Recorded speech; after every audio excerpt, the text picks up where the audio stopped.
What's up YouTube, this is MrKingLiam here, and today I'm bringing to you another one of my deck profiles.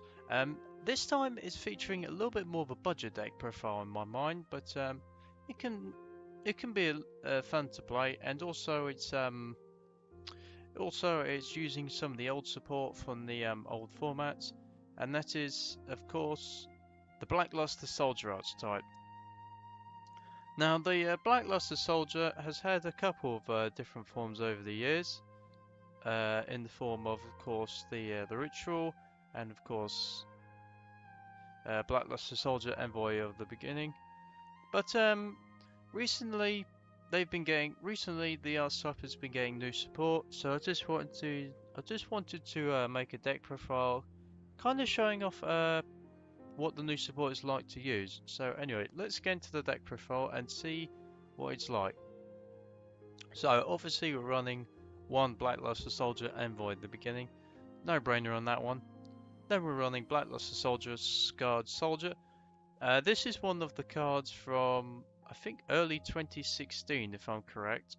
So basically when this is normal special summon, you can target one of your banished light and dark monsters and one card your opponent controls. Return that banished card to the graveyard, and if you do, banish that card your opponent controls. You can only use this effect of Black Luster Soldier Sacred Soldier once per turn. When this warrior destroys an opponent's monster by battle, you can target one level 7 or lower warrior type monster on your graveyard added to your hand. Admittedly, you probably won't be going for this too much, but it is a trade-in target, and also it does come in handy for the ritual, so that's probably more likely what you're going to be using it for. And next up, we're running Galloping Gaia, the Fierce Knight, along with two Awakening Gaia, the Fierce Knight. Basically, these two basically are fairly important in the ritual aspect because they're light and dark. So Galloping Gaia is you can normal summon this card without tributing. If it's normal summoned, however, without tributing, its original attack becomes 1900. If this is tributed, you can add one Black Luster Soldier monster from your deck to your hand. You can only use the effect of charging Gaia the Fierce Knight once per turn. So basically, it's a little bit of a search engine if needed, and also it can actually be a rank 7 material if needed. And of course, the other level 7 is Awakening Gaia, the Fierce Knight, and this one is if your opponent controls more monsters than you do, you can normal summon this card without tributing. If this is tributed, you can special summon one Black Luster Soldier from your hand or graveyard. You can only use the effect of Awakening Gaia the Fierce Knight once per turn.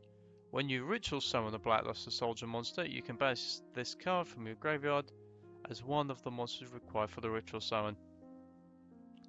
So yeah, this card basically helps you get a monster on the field if needed. It helps as a rank 7 material, and also it helps in getting your Black Luster Soldiers to the field.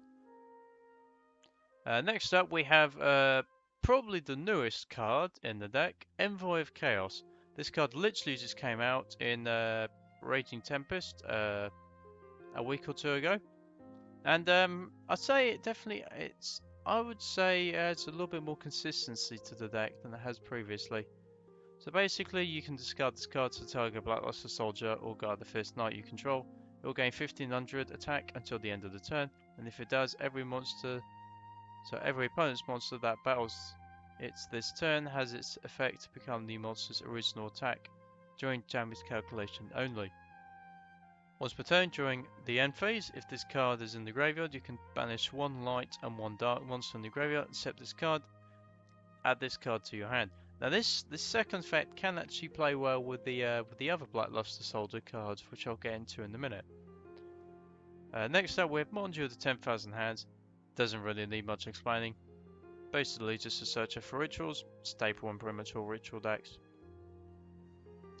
Next up, running 3 Night of the Beginning and also 3 Night of the Evening, Twilight.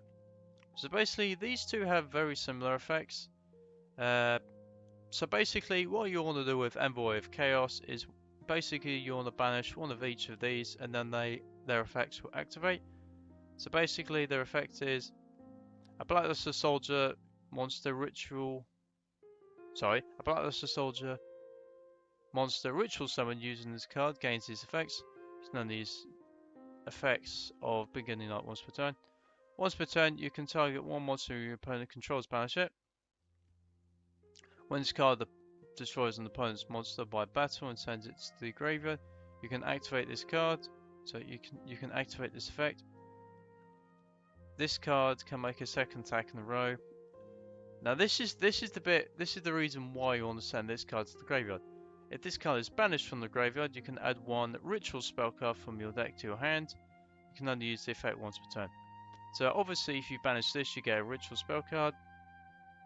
And then if you banish this one, it's pretty much the same. Except instead of the spell, you get the ritual monster. So basically, use Envoy of Chaos's effect, banish these two, bring this back to the hand, combo activates, then you can get the ritual cards needed.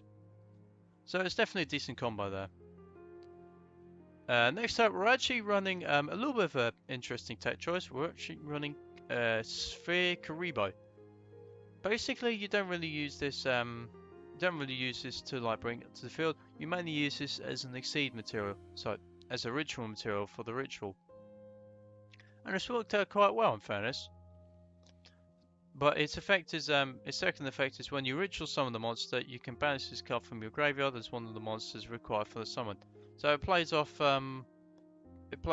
Awakening Guard, the Fierce Knight type of effect from earlier. And the last normal monster, well, effect monster we're running is Soul of the Supreme Soldier, aka Super Soldier Soul, for the TCG. So basically, you can send one Black Luster Solider monster from your hand to the graveyard until your opponent's next end phase. This attack becomes 3000 and its name becomes Black Luster Solider. You can banish this card from the graveyard, add one Beginning Night or Evening Twilight Night from your deck to your hand. You can only use this effect once per turn. So basically, most times you'll probably banish Scarred Soldier, so this gains 3000 attack. Quite simple there. And the last card is the ritual we're running, Black Luster Solider, Super Soldier. Now, some people may be saying, why don't you use the pure build? There is a specific reason, is because the ritual actually works. I think the ritual that we're using works better with the ritual. So yeah, it's fairly easy to bring this card out if you play it right. Especially say if you got this trade in, Mondrian of the 10,000 hands, blah blah blah, that sort of thing. So there are the monsters. Now we got to the spells. We're running 2 Allure of Darkness. Obviously a no-brainer. We're running a lot of darks in this deck, so it makes sense. Pre-preparation of rites. So you can get the ritual spell card and the ritual monster from your deck to your hand. 2 trading, because we are running a lot of level 8s. Sacred Sword of 7 stars, because we're running level 7s. 1 Upstart Goblin. 3 Super Soldier Origin. This is the ritual card needed for the deck. So basically, you ritual summon the Black Luster Soldier. You must also send. So basically, you must send 1 light and 1 dark monster from your hand and 1 from your deck to the graveyard, whose total levels equal exactly 8. You can only activate 1 Super Soldier Synthesis per turn. So basically, what this means is, say, if you had Night at the beginning, activate this, send that to the graveyard, then send Twilight Night, and then you've got both of these in the graveyard ready to go. We're running 2 Twin Twisters, Universal Beginning, aka Beginning of Heaven and Earth. I don't run too many of these cards because I think it's not the best choice. If you only get some cards in the graveyard, it's probably a good option, but apart from that, personally I only run 1 because it isn't the most useful card. And of course the other traps, Solemn Strike and Solemn Warning. Now we get to the extra deck. For the extra deck, we're running 1 number 95 Galaxy Eyes Dark Mad Dragon. This is, I'd say, pretty much the boss monster of the deck, because most of the time when I can get a level 8 out, I usually end up going into a Galaxy Eyes and eventually bringing this out. Other Galaxy Eyes, we have number 62, and we also have Galaxy Eyes Cypher Dragon. And our other level 8s is number 38 and number 107 Galaxy Eyes Tachyon Dragon. For our rank 7s, we have Red Eyes Flare Metal Dragon, Mecha Phantom Beast Draco Sack, and number 11 Big Eye. And for our rank 4s, we have Dark Repellent Exceeds Dragon, number 101 Silent Arc, Castella Sky Blast Musketeer, and Abyss Dweller. So anyway, there was my Black Luster Soldier. That was my Black Luster Soldier deck profile. Overall, like I said, it's more of a budget deck profile. So, apart from 1 or 2 cards, such as maybe Solemn Strike, Twin Twisters, or 1 or 2 cards in the extra deck, I'd say this is pretty much a budget deck. Is it the most consistent? I'd say with Envoy of Chaos, it's getting a little bit more consistent, but yeah, it's not quite there yet.